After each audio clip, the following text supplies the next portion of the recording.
Hello, everyone. It's Corey from Magic Moments, and I'm so excited to be sitting here with you today. And I'm going to introduce you to one of our amazing young leaders from the Magic Moments youth programs, Miss Catherine Northhill.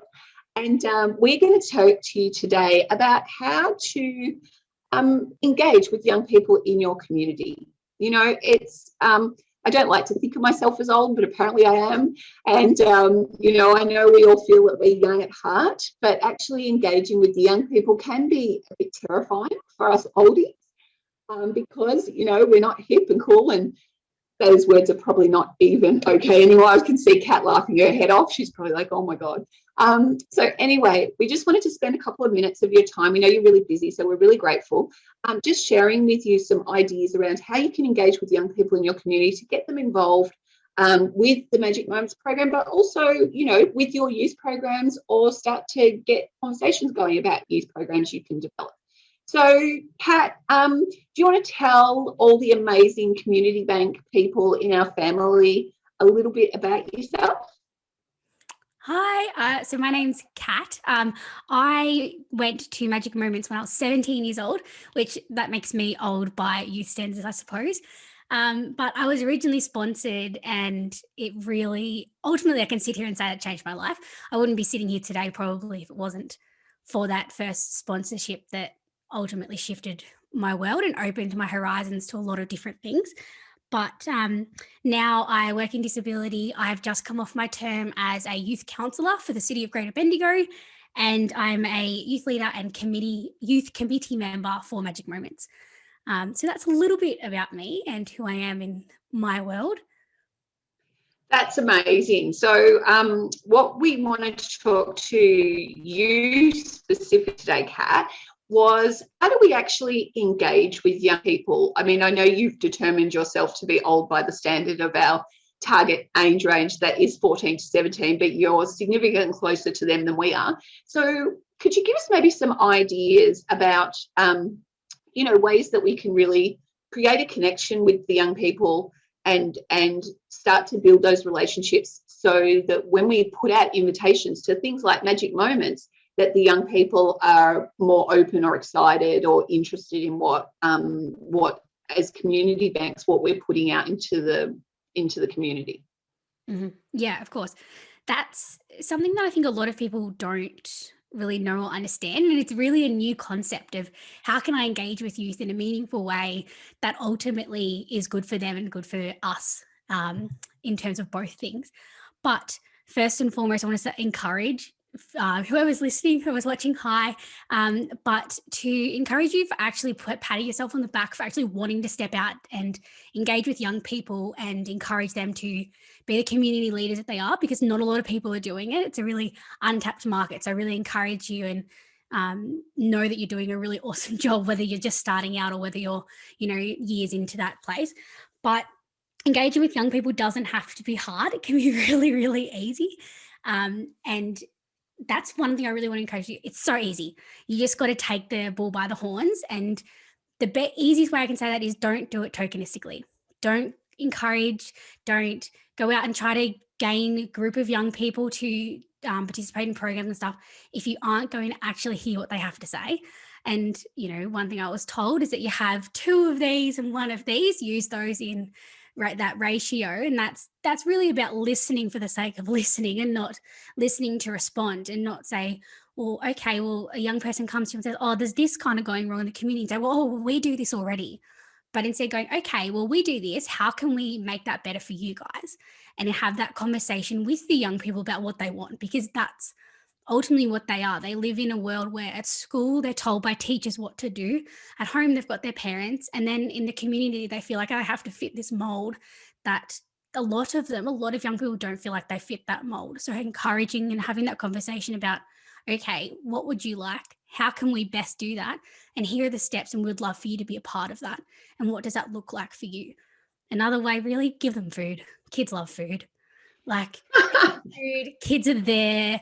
Like, I think Magic Moments is incredible. But another thing is, like, the food at Magic Moments, top notch. Like, I've been to lots of camps and the food's terrible. But that engaging with their belly, filling their belly fills their minds, and then they can learn a little bit better. They can work a little bit harder, and it gives them that safe space to know that oh, it's not just at home that I have to sit down and have food, but have those conversations that you would have around the dinner table. But the other thing is just really engage in, be meaningful. If kids, young people, all that, they can smell when you're not doing the rings for the right reason. You know, it's important that you're asking those questions and having those conversations with them actually for the right outcome, not just trying to tick some boxes. Have that conversation about why, because the thing is that the decisions that you guys are making right now affects us. It affects, you know, my kids. It affects all those sort of things. And the kids that you guys possibly have are the ones that are going to live in the world that the decisions you're making now affect. So really think about that and ask those questions of what they want that world to look like, because they're the ones that are going to have to live in it. That's really it. Engage them meaningfully, have those conversations. Don't be tokenistic, and feed them. Really, that's it. Feed them, listen to them. Just simple things. Okay, so what I got from that is welcome them with open arms. So invite them in and to listen, like really, really listen, and to hear what they're saying. And then you can have a really good conversation with them about what's going on, and to feed them. And I'm not saying like 3-course banquet meals or anything like that. Like just some Mari biscuits or something like that. It's a basic thing. Get a box of shapes and you've got kids coming through the doors. It's really simple, and just they see that you're thinking about that and you're thinking about them and what they need, and that's really important because they don't often get their needs met.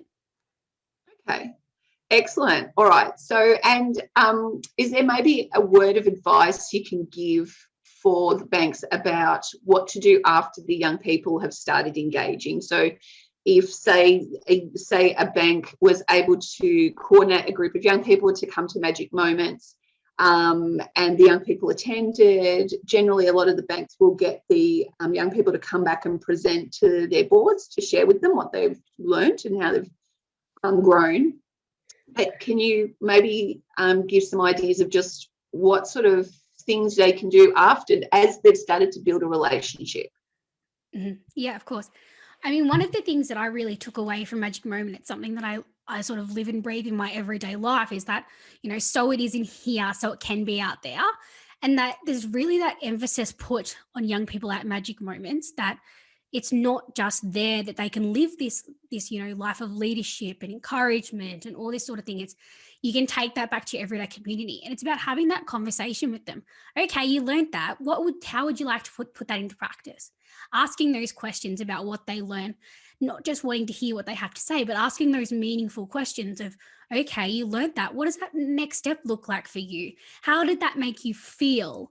All those questions about, okay, well, what did that look like and how can we put that into practice? Because that's amazing. It sounds like it's really great. Can we teach other young people that same sort of thing? But you know, that's the thing. Engage with them in that local community and engage with them to keep engaging with other young people as well, but have that conversation about what they learn and how can they put that into practice.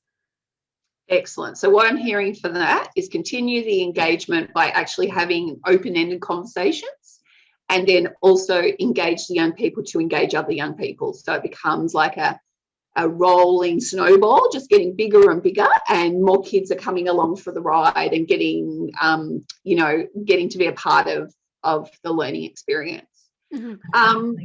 So that's really as simple as it is. It's not as scary as we all think it could be, given that we're a little bit distant in age. Really, we're really close in age at heart.